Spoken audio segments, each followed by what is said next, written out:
Tuanze kwa kupekulia kurasa kwa hili. Ukamilishwaji wa ujenzi wa hospitali ya wilaya ya Malinyi mkoani Morogoro umeondoa adha ya wananchi kutembea umbali mrefu kufuata huduma ya matibabu, huku baadhi ya wanawake wajawazito kujifungulia njiani wakati wa kufuata huduma hiyo. Wakizungumza na Kurasa, wananchi hawa wamesema kuwa kusogezwa kwa huduma ya matibabu karibu kumekuwa mkombozi kwao, kwani hapo awali walikuwa wanatembea umbali mrefu kufuata huduma hiyo, huku mganga mkuu wa halmashauri ya wilaya Malinyi Dr. Julius Nyasongo akileta mafanikio ndani ya miaka miwili katika huduma ya afya kwa upande wa mama na mtoto. Sasa hivi huduma iko vizuri, watu wanapata huduma vizuri sana tofauti na zamani. Zamani hospitali ilikuwa ya mbali, watu walikuwa wanahangaika, walikuwa wanakufa njiani, wengine wanazalia njiani, ila sasa hivi mambo yako vizuri. Imetusaidia kwa sababu sisi wa mama wajawazito tunapokuja kujifungua, tunajifungua vizuri, wanatupokea, tunapata huduma ya mwaka juzi, maana 23-24 tulikuwa na vifo 11, lakini 24-25 kuna punguzo kubwa la vifo mpaka kufikia 3 kwa mwaka ambao sasa tumemaliza. Lakini pia ukienda eneo la vifaa tiba, tumekuwa na ongezeko la vifaa tiba vikubwa.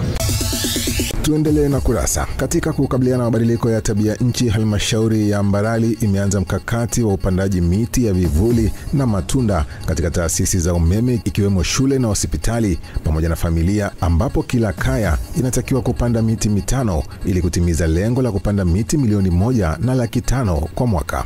Wakizungumzia zoezi la upandaji wa miti, walimu na wanafunzi wa shule ya sekondari ya Rujewa ambao wamepanda miti 100 wameeleza faida ya miti na umuhimu wa utunzaji wa mazingira kiafya na kitaaluma pamoja na mikakati ya kuhakikisha miti na upandwa inaendelea kustawi. Inatusaidia sisi wanafunzi tuwe na mazingira bora ya kujisomea, pia inatusaidia katika taaluma ya upandaji miti uendelevu. Tunashukuru sana juhudi ambazo zinafanywa na Mheshimiwa Rais, lakini pia tunamshukuru sana mkurugenzi wetu kwa kutuletea miti takriban 100 kwenye shule yetu, hususan miti ambayo imekuja ni ya matunda, na matunda haya yatakuwa faida kwa wanafunzi wetu. Tumejipanga kuhakikisha kwa kila mti tunampa mwanafunzi, na tuhakikisha kila mwanafunzi anahakikisha huo mti unatunzwa.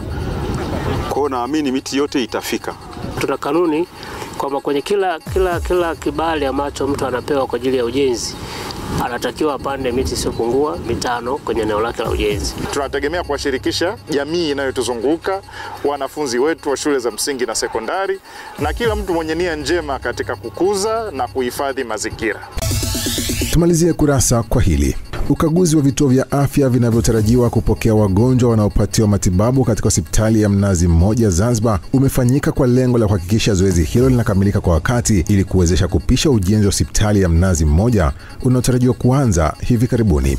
Wakizungumza baada ya ukaguzi wa kituo cha afya cha Imani, nyumba za madaktari Mwera, Pongwe pamoja na Kitogani, maafisa wa Wizara ya Afya wamesema kuwa wanatengeneza ukaribu wa upatikanaji wa huduma za kujifungua kwa mama wajawazito waliokuwa wakitumia hospitali ya Mnazi Mmoja ili wao wanatumia vituo vya afya vilivyopo mjini na kupunguza usumbufu wa kuzifuata huduma hizo katika hospitali za wilaya. Idara ya ufundi na miundombinu ya afya Zanzibar imefanya ziara kwenye vituo vya afya vya mjini ikiwemo kwa Mtipura pamoja na Imani, ambapo tunategemea kuwahamisha wagonjwa kutoka Mnazi Mmoja pale ambapo tutaifunga kwa ajili ya kupisha ujenzi na kuhamia katika vituo vya mjini ili huduma ya kujifungua kwa mama wajawazito ipo karibu mjini na sio kuhangaika kwenda kwenye hospitali za wilaya ambazo ziko nje ya mji.